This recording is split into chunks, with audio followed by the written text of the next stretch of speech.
According to the Pima County Sheriff's Department, Nancy was last seen Saturday night around 9:30 p.m., dropped off at her Catalina Foothills home following a dinner with Savannah's sister, Annie Guthrie. And Annie is thought to be the last person to see Nancy Guthrie before she disappeared. We're going to take a look now at what is a very crucial aspect in high-profile cases like this, in cases where a clock is ticking. How law enforcement engages with the media. Now, of course, this is a national story, and the national media is all over it. This case covers it's many realms here. You're going to see this case on the cover of People magazine this week. It's going to be covered on Access Hollywood, on Entertainment Tonight, as well as Hard News. It's both, it's a celebrity story. It's as much as it is a true crime story, and it's a media story. This is what the mainstream media can't say. The sheriff who is leading this investigation is for shit. Okay? He's Barney fucking Fife. My opinion, he doesn't know what he's doing. He's in way over his head, and he is causing real damage to this investigation, my opinion, and causing real damage to recovering Nancy as soon as humanly possible. And you want to know why? He's out here talking to NBC News, Savannah's home, that's her network, and News Nation and CNN, and holding pressers. First of all, he's falling in love with the limelight. You can see it. And I'm going to tell you the tells. Okay. And secondly, he's never, ever, you can tell, handled a case with this level of severity and gravity and consequence and danger, let alone a case that involves somebody so high profile, because he's out here giving help to whoever took Nancy. Here he is.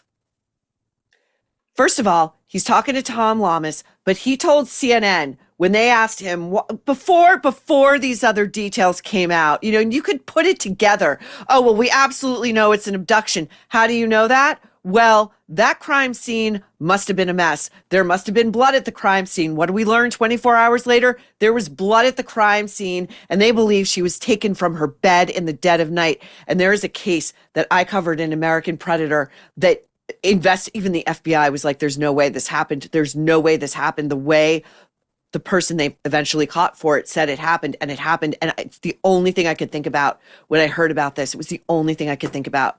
You know, they always say in investigations like this, don't look for zebras among horses, meaning usually it's the simplest explanation is the most likely, but sometimes there are zebras.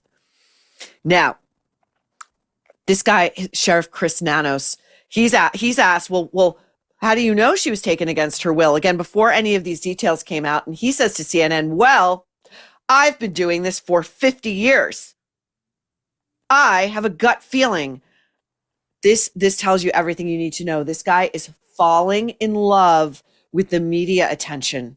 Okay. He's becoming, my opinion, more interested in his buffering his own bona fides out here in the national media than the actual.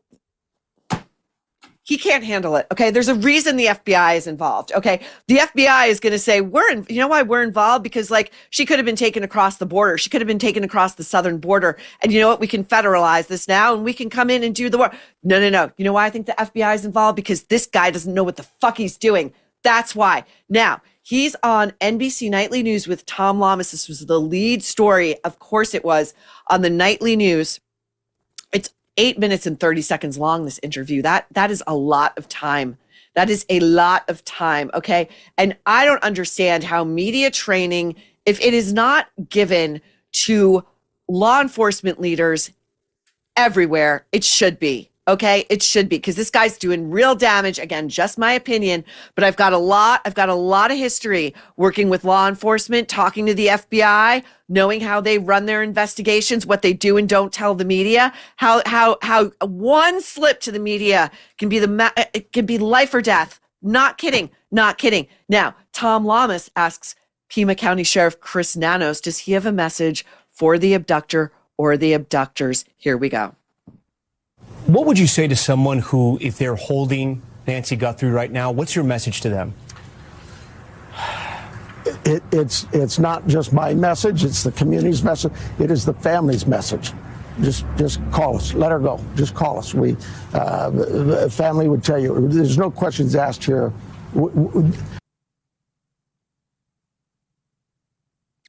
What criminal who may be sexually motivated, who's beyond a predator, this is an animal, kidnapped an 84-year-old sickly woman from her bed in the middle of the night and dragged her out of the house, and there's blood on the floor. This clown thinks a vicious, violent predator or predators like that are going to believe, oh, hey, we could just drop Nancy off at the front of the sheriff's office and they're not going to ask any questions. They're just going to let us go. Is this guy for real? For real? Then he tells Tom, you know what, Tom?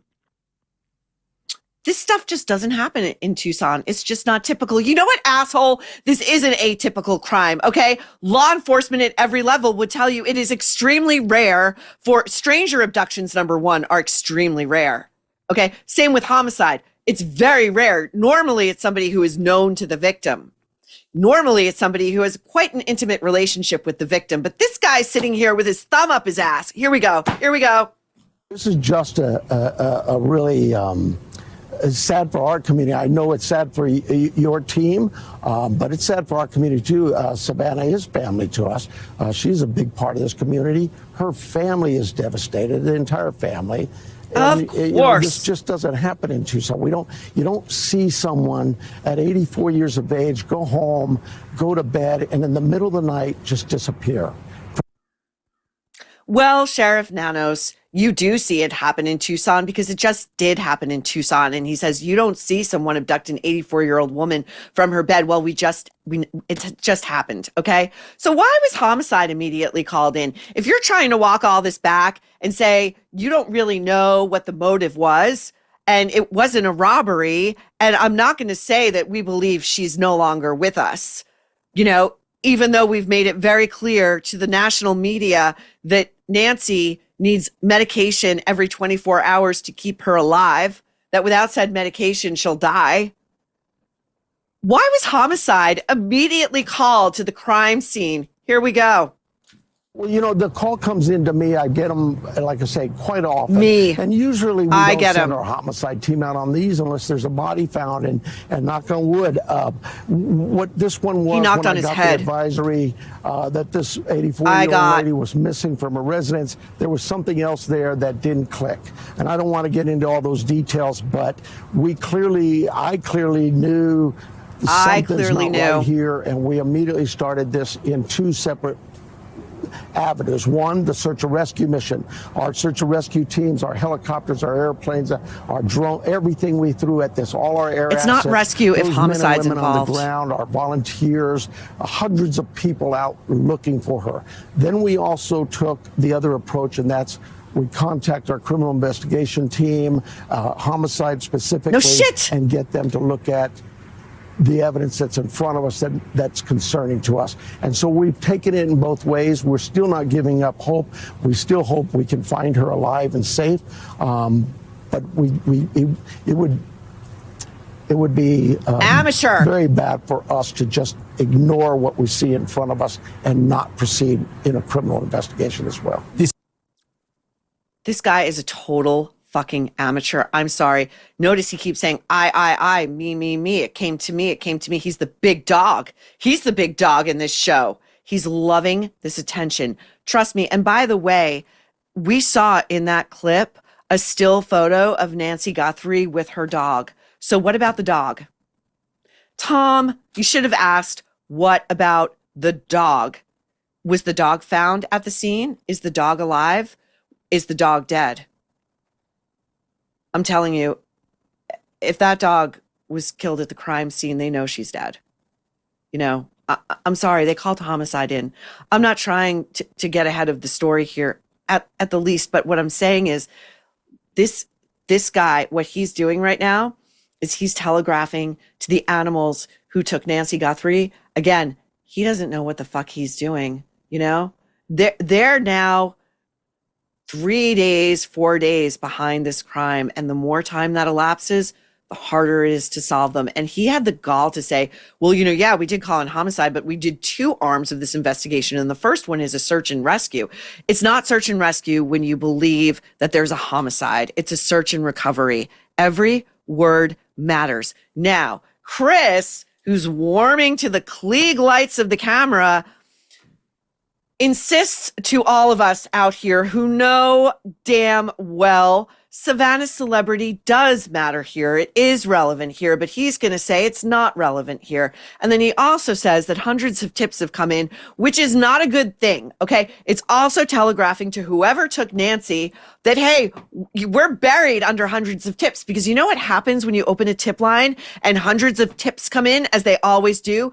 The cops got to run down every single one of those tips. And it's a time waster. It's a time suck. And he won't say why they immediately, immediately suspected homicide, but he does let this slip. Listen to this. Understand that. Do you have any reason to believe this was targeted?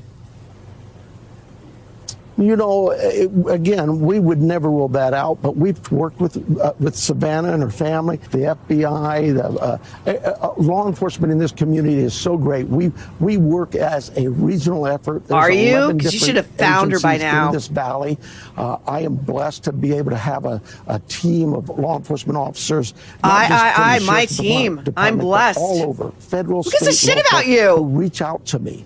Me. In the world of e-commerce, order fulfillment can make or break your business. That's why ShipStation's all-in-one platform is helping over 1 million businesses maximize their efficiency.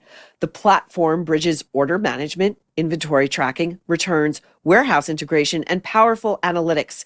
It compares rates across USPS, UPS, and FedEx to unlock discounts of up to 90% off. It allows you to keep pre-negotiated carrier rates as well. ShipStation automations like bulk label printing and sending tracking updates save users an average of 15 hours per week and cuts customer service inquiries by 12%. Built-in returns insights reveal exactly what products are coming back and why, while detailed analytics spotlight where you're saving money and where to optimize further. Connect to over 200 sales channels in one place. No more juggling 5 to 7 disconnected tools. Set it up once and let automations handle the rest. Try ShipStation free for 60 days with full access to all features, no credit card needed.